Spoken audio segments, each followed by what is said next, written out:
The morning exhaled cold onto the window of my small loft, restrained but persistent. Every day began the same: a cup of strong coffee, warm milk, the soft sound of raindrops trickling down the glass. I sat in the kitchen, absorbed in this moment, which was almost sacred to me. A simple morning, a simple life. After everything that had happened, I had learned to appreciate these small moments of solitude, their silent atmosphere. But today was different. Anxiety quietly, almost imperceptibly, seeped into every cell of my body. And suddenly, as if in response to my silent unease, the door swung open. He entered. Joshua.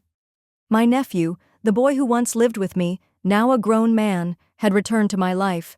His appearance was as unexpected as light piercing through dark clouds at the moment of deepest shadow. I heard him drop his bag on the floor, say something like, "I'm home," and shrug off his jacket. That same voice, once filled with childhood worries and hopes, now sounded with confidence. He had grown, but to me, he remained the same young man who once held my hand and asked about life, about the world. He turned to face me, and for a moment, I felt everything in this house fall back into place. We stood facing each other, and I didn't know how to behave. His eyes, they were full of some new, foreign depths to me, and I couldn't figure out how to relate to this person who had once been my nephew and now entered my life with the same look as before, but with an entirely new feeling. "Hi," he said, smiling, but I noticed a note of uncertainty in his voice. He didn't know how we were going to interact now, what our communication would look like. I nodded, unsure of what to say. It felt strange to sense something familiar returning to your life, but now it was no longer the same as before. He approached the kitchen and began inspecting the shelves as if he had never left, so confidently, so assuredly, that it made me uneasy. My fingers continued to wrap around the coffee cup, but my gaze was fixed on him. He was different, yet so familiar. Every morning, I felt again and again how his presence changed the usual course of things. Joshua had lived with me before, when he was a teenager, and at that time I wasn't just an aunt to him, I was a pillar, a source of comfort. Now, he had become a grown, confident man, and I couldn't shake the feeling that he was increasingly occupying my space, which had once been solely mine. In his eyes, there was no longer that restless search, that invisible question that had once been on his face when he came to me for advice. Instead, he looked self-sufficient, confident in himself. His movements had become so precise and assured, as though he had a right to occupy this place. It seemed like he was making himself at home, recreating it, yet destroying something important in the process.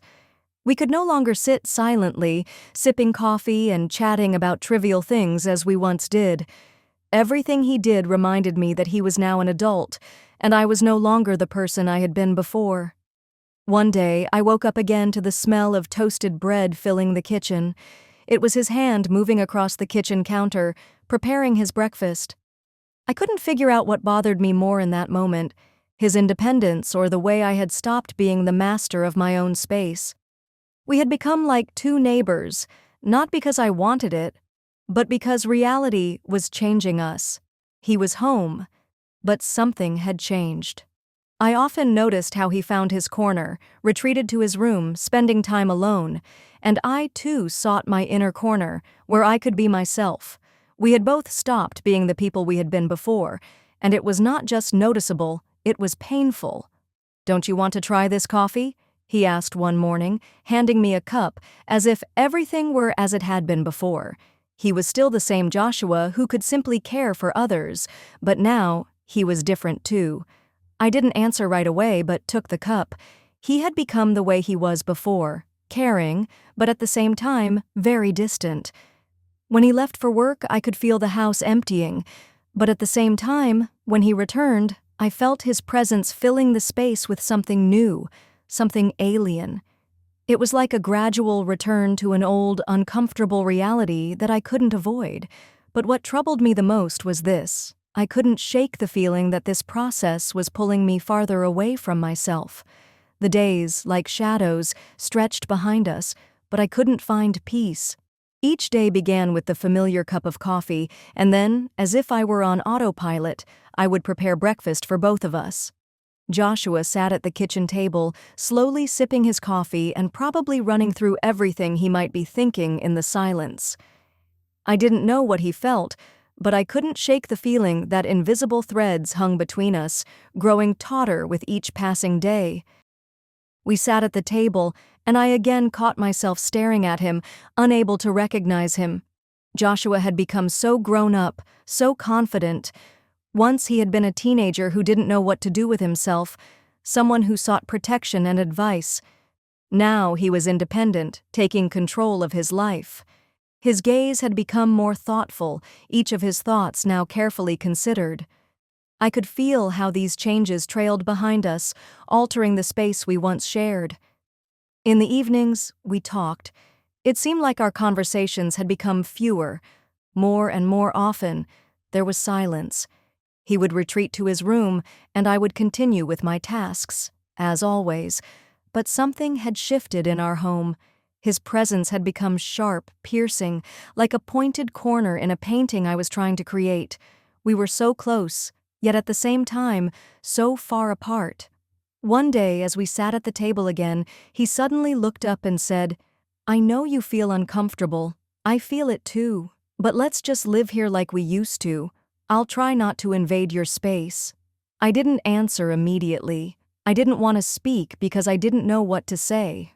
I couldn't go back to the times when he was just a boy who needed my attention, and I couldn't be sure I was ready to accept him for who he was now. No matter how hard I tried to ignore what was happening between us, I knew this wasn't just an uncomfortable period of adjustment. It was something more, something that was becoming more and more apparent each day, something impossible to ignore. That evening, when Joshua and I decided to play cards again, the tension between us became almost palpable. We sat side by side, and his breathing, quiet and steady, seemed to fill the space around us. I watched his hands deftly move the cards, as if he didn't notice my gaze, as if everything was ordinary and natural. But for me it was something entirely different, a game that was beginning to lose its familiar meaning. I had long grown accustomed to the silence between us. We didn't talk much, didn't discuss anything important. But in that moment, when his hand accidentally brushed against mine, something inside me seemed to snap. That barely noticeable gesture, so insignificant to anyone else, became something unexpected and powerful for me. I felt a chill run down my spine, and a strange, anxious knot formed in my chest. He didn't notice how his hand barely touched mine, but I remained frozen in that moment. He apologized, so quickly that I barely had time to understand what he said, but his face was different. It didn't show the usual unease. No, there was a tense chuckle in his expression, mixed with confusion, with doubt, as if the gesture itself had surprised him. We both remained silent. I lifted my gaze and met his eyes, and then the room became so quiet that I almost heard my heart beating. There was something in his gaze that was so new, so incomprehensible. I felt like I should say something, explain, but words didn't come. Everything happening between us suddenly felt so strange that I felt confusion engulf me entirely. I tried to distance myself, to pretend it didn't mean anything, but his presence beside me was so dense that it didn't allow me to hide from what was unfolding. He began to lean toward me, and the movement was too quick for me to react. In that moment, his face was so close to mine that I could feel his breath. It was a closeness that wasn't familiar. It wasn't warm. It wasn't safe. I froze, and in that moment, he kissed me. His lips barely touched mine, as if he wasn't even sure about what was happening. It was so unexpected that I felt everything inside me tighten. I couldn't understand what had shaken me. It wasn't a gesture of love, and there was no desire. It was something else. It was a moment when something was broken, when what had been between us became impossible, and the boundaries that had always existed vanished for an instant. I felt the air in the room change. He too froze, not knowing what to do next. We both remained silent, and the thick silence became more and more painful. His gaze was full of embarrassment and confusion, and I couldn't say a word. Everything I felt was complex: shame, bewilderment, but at the same time, a strange impulse. We both knew this moment wasn't just a mistake. It was something much more serious than we could have imagined. I stood up, not knowing what to do. He looked at me, his eyes full of apologies, but I couldn't shake the feeling that everything that had happened had already left a mark.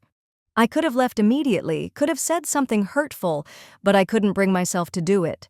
We both knew we couldn't return to the point where everything was simple, where there was no tension, where there were no questions we couldn't ask ourselves. I quickly rose without saying a word and went to my room, leaving him sitting at the table as if nothing had happened. But something invisible hung in the air, and I couldn't shake the feeling that everything that had been before this moment had changed. The morning came, but it was no longer the same as before. The house was cold and empty, even though Joshua was nearby. He always got up first, as he used to prepare breakfast for himself, but today his movements were cautious, as if he were afraid of doing something wrong. I sat at the table, feeling the pull of this strange emptiness, as if the air had become thick, saturated with the unspoken. Every time his gaze accidentally met mine, I felt something tighten in my chest. We were both stiff, and it was so unfamiliar. We had become strangers, and there was no way to change that. Thoughts swirled in my head, but they wouldn't form a complete picture. This wasn't just awkwardness after the kiss. It was much deeper than that. We both knew that we couldn't go back to what we once were, and it was terrifying to think that everything we knew about ourselves and each other had become impossible. He tried to avoid me, which was even more painful. Everything that was happening between us defied explanation. And despite his efforts to be distant, every movement he made seemed full of questions. I tried to understand what I was supposed to do with this feeling, but it only grew, like an insurmountable wall that couldn't be escaped.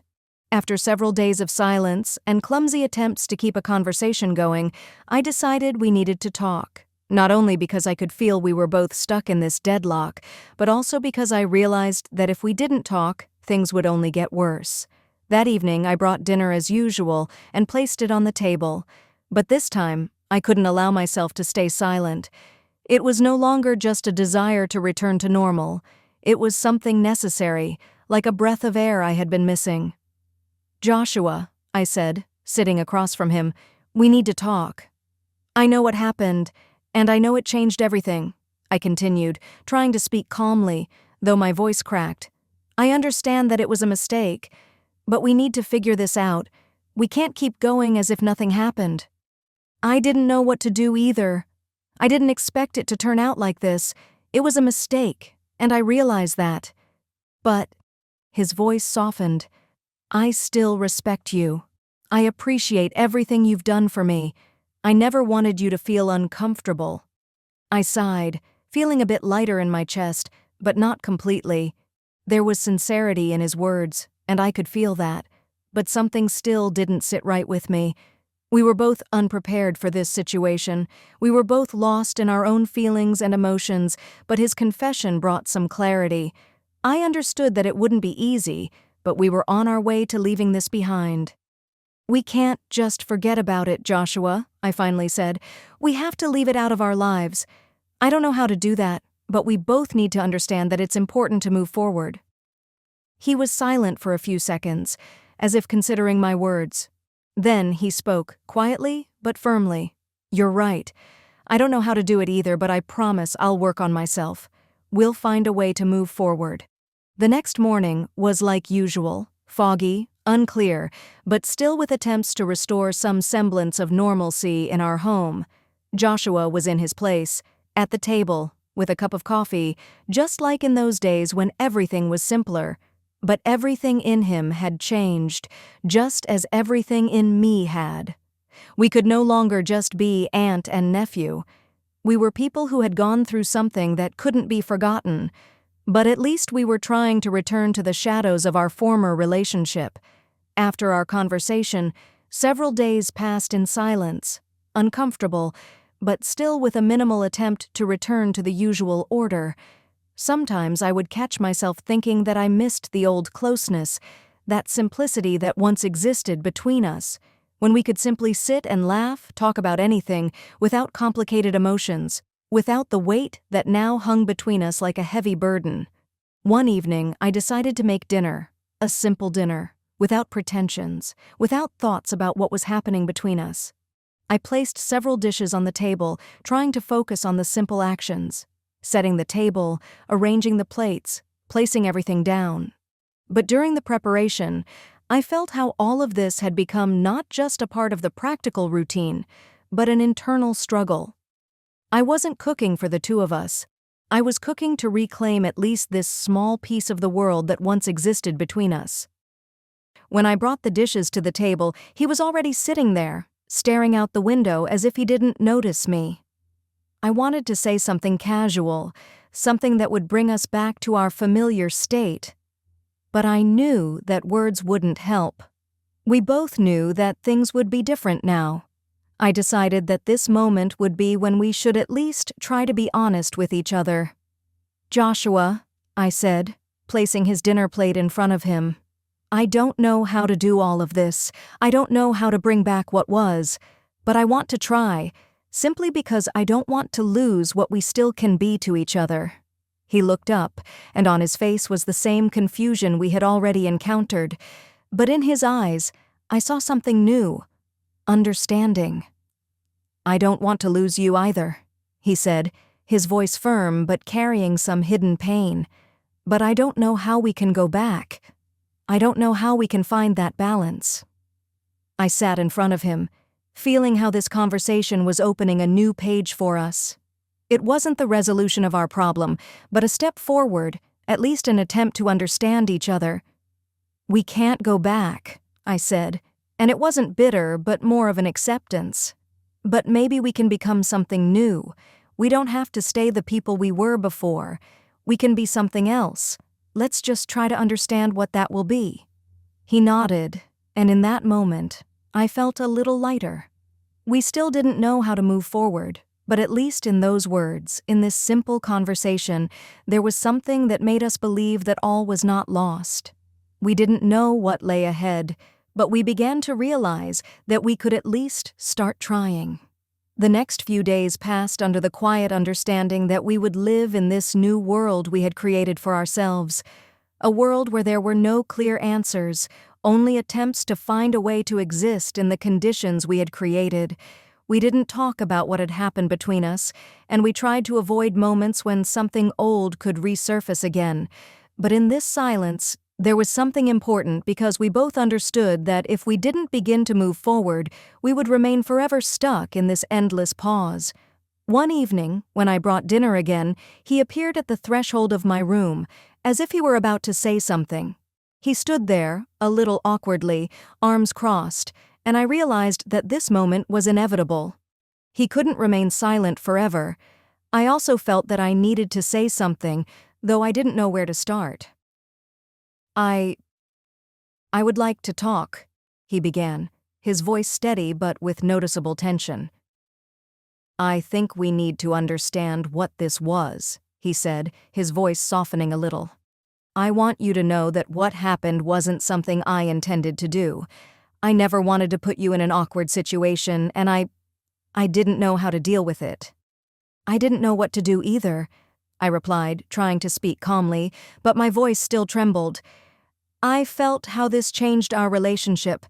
It was difficult for me, but I also want you to know, I don't hold any ill will toward you." He looked at me in surprise. There was something touched in his eyes, as if he hadn't expected things to turn out this way. "I've always respected you," he continued.